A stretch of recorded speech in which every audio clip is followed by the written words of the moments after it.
Hello guys, এটা হচ্ছে আমাদের বাড়ির রাস্তা। একেবারে রাস্তার সাথেই আমাদের বাড়ি।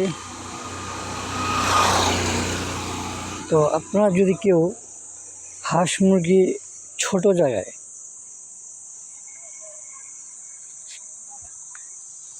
যদি হাঁস মুরগি ছোট জায়গায় কেউ লালন পালন করতে চান, এই যে বাড়ির আঙিনায়, বাড়ির সামনের জায়গাতে যে ছোট করে কেউ হাঁস মুরগি ভালোভাবে পালন করতে চান, তাহলে আপনারা এইভাবে পালন করতে পারেন নেটের সাহায্যে।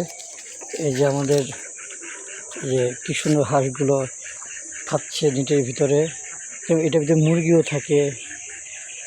এইভাবে আমরা নেট দিয়ে উঁচু করে দিছি যেন কোনো শিয়াল বা বেজি আক্রমণ করতে না পারে, হিংস্র প্রাণী যেন আক্রমণ করতে না পারে। এই যে কি হাঁস পালন করতে, এর ভিতরে মুরগিও থাকে, অনেক মুরগি, হিউজ মুরগি থাকে। তো মুরগিগুলো এক পাশে রেস্টে আসছে, ওরা বসে আছে। প্রায় ইচ্ছা করলে এইভাবে হাঁস মুরগি পালন করতে পারেন, সেফ থাকবে।